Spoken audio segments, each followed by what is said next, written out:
你好，我是卓雅，我是 Enwise 的 CEO， 负责公司的运营和采购的管理。我的教学背景是法学和商学，特别是供应链的管理。这个项目能让我充分发挥我学的法学和商学的这个知识。I am Stefan, and I'm co-founder and CEO of Enwise. I've got a PhD from EPFL in science, and what brought me to this industry is that the feeling that biogas was the only storable form of energy and that it will play a key role in the energy change in the future. So at Enwise we are creating short loops for the carbon cycle to empower our customer to get zero carbon factory. We take their waste and byproducts and then turn it on site into green energy and high quality fertilizer. So our equipment can be deployed easily and fastly. They are scalable and extremely high efficiency. Biogas is the only storable energy, and it's also the only that have a constant output. And furthermore, it's our very own way to manage the carbon cycle, how we recover carbon and turn it into something useful. So I think that's one of the key industry to be built for humanity to get long-term sustainability. 对我来说，还有一个就是从这个垃圾的处置的角度，人类的活动总是会产生这些垃圾的。可再生能源可以是光能，可以是生物质能源，有不同的选择。但是从这个垃圾的处置的角度来看，是一个没有办法避免的问题。我们现在做的这个事情有两个不同的功能，就是既可以产生这个可再生能源，也处置了我们一个不可回避这个垃圾处置的问题，一举两得。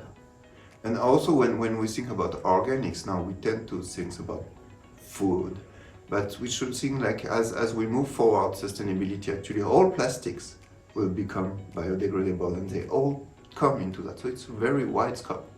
That includes all the food byproducts, all the biological process like wastewater processing, but also all the plastic. So it's really basically it covers what is doing oil and gas industry now, and will be processed by this biogas technology in a wide understanding in the close future. We started in Changzhou because that was Joya's hometown. And after getting the investment from CN Venture, we moved the company to Shanghai. I think working in China is really nice and pleasant. People are very result-oriented and focus on making things happen. And also we benefit from all this supply chain in China, so we can have all kind of suppliers. And this makes things happen very fast. And I think it's something very unique here in China. I think really it's about this supply chain and all the manufacturing capacity that we have here that would be very different to do in France, for example. Yeah, so we got some support from Changzhou government into their returnees program. 海归计划就是在国外上过研究、上过大学的人回国创业。开始就我们两个人。And I think we have both huge, very complementary skills. So I'm definitely on the technical side. I'm the hacker. I make sure that everything works. And Joya, she's on the management side, and she makes everybody and all the resources are bring together. 用中国人的话就是管技术的和管钱的。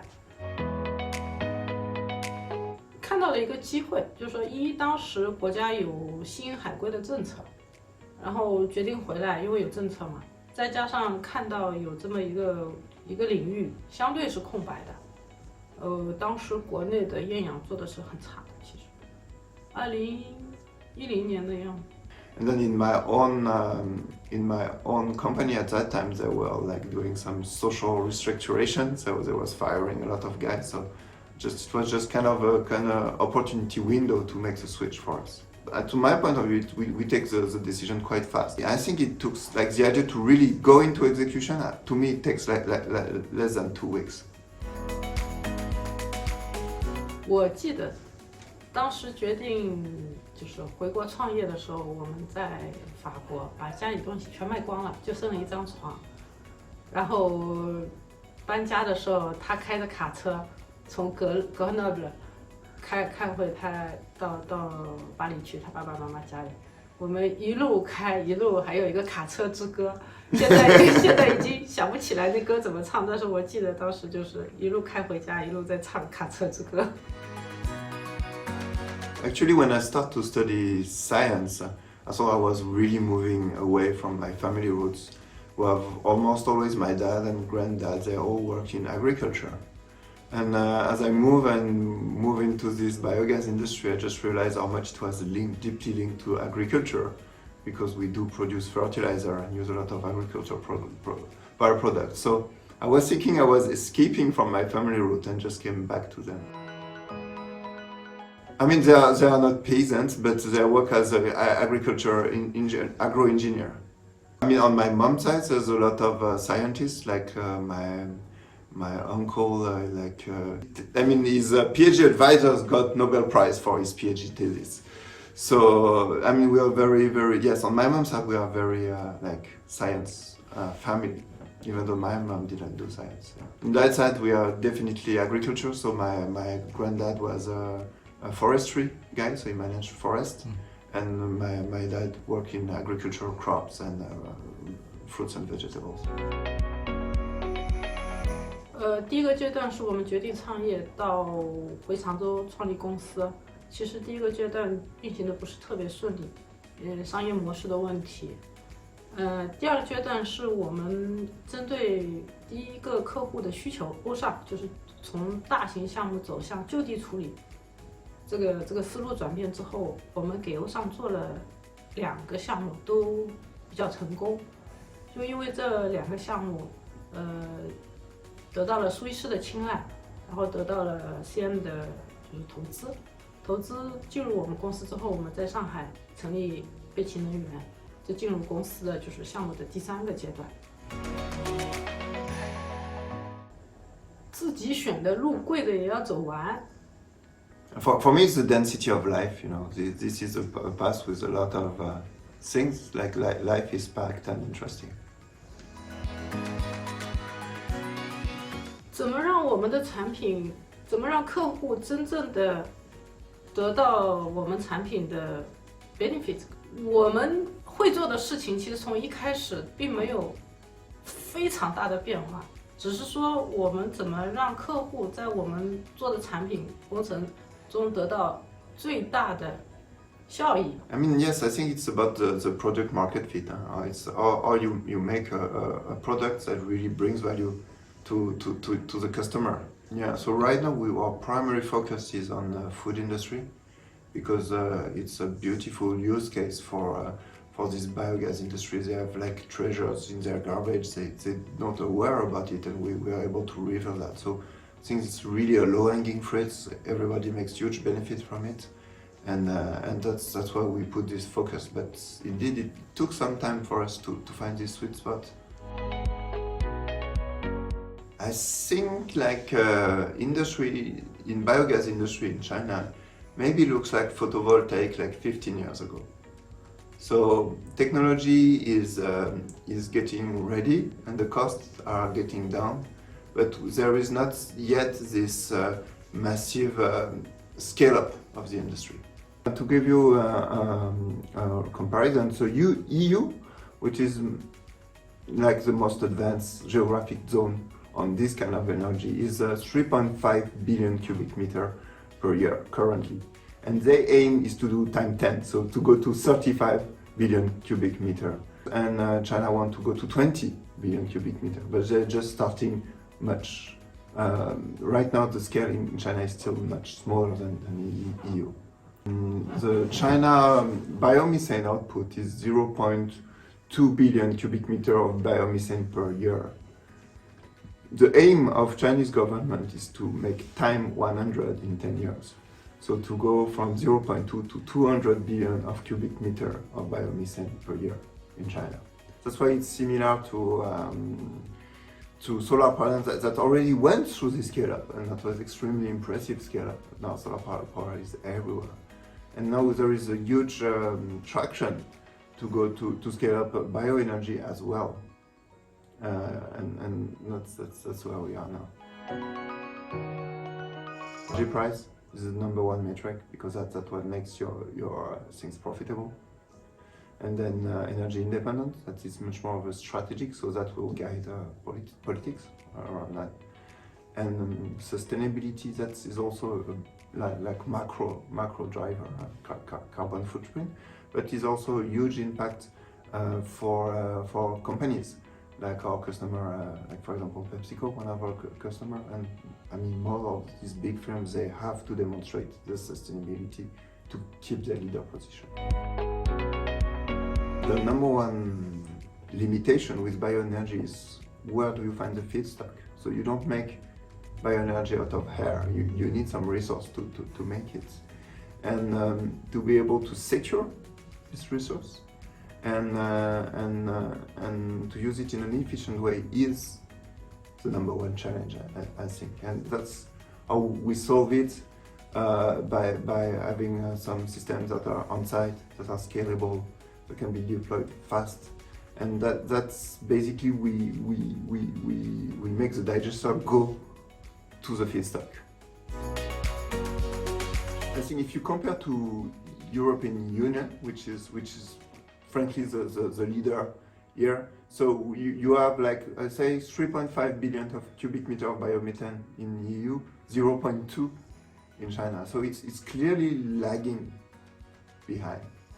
But there is a strong political will. So I think we know that China can catch up very fast. 中国的人口的密度就决定了这个就是需要处理的这个有机的垃圾和物质的这个量的密度。人口的密度决定了垃圾的量和垃圾的密度，所以这个问题比在欧洲会更加的急切的需要得到解决。Once again, the supply chain is China like biggest strength. It's very incredibly how you can put things together and make things happen. So because we have access to a huge panel of suppliers that are very reactive, and so it's easy for us to build solution at a cost-effective price, leveraging all this network of suppliers that we have here in China. 对我来说，主要是就是供货商的反应速度和供货商的灵活度，就是整个供货商的池子非常大，因为人多嘛，就是各种根据各种不同的需求，你能找到各种不同的叫等级的供货商，但所有的player， 所有的人在这儿反应速度都是非常非常快的，而且灵活度是在其他地方很难能看得到。Yes, it is. But I think if I need to balance, I really think that this flexibility and know-how really is the #1, and cost come after. I mean, China is no longer a low-cost country, that's for sure. So in 5 years' time, I think there is a key milestone that at one point biogas will be ubiquitous and could be used as a feedstock to produce bioplastic. And this will drive the cost of bioplastic down tremendously, and then creating a short loop for all the carbon we use in this industry. Yeah, and making bioplastic like much cheaper and much ubiquitous. So the price of bioplastic is mainly the price of feedstock. Once you have an efficient recycling loop, that you are your own feedstock, you feed on yourself, so the price goes down. Today, the #1 feedstock for bioplastic is methane, but it may not be biomethane. Once you turn it into biomethane, you close the loop. For that, I think we have a really great use case. We're working with China State Grid, and actually what they develop is a technology to use biogas as a storage for electricity. So basically you have some excess clean energy like electricity, intermittent energy. You will use a methanation process, so you will turn the CO2 in the biogas into methane, and then you have natural gas. And when you want electricity back, you just use fuel cells to break your methane back into electricity. And this is able to couple the natural gas network and the electricity network, and to balance the load between the two. So if you have a very remote place where you have like huge clean energy production like solar or wind, you don't know what to do with this energy. However, you just produce some methane and then you send the methane to the energy hungry zones, and then you turn it back into electricity.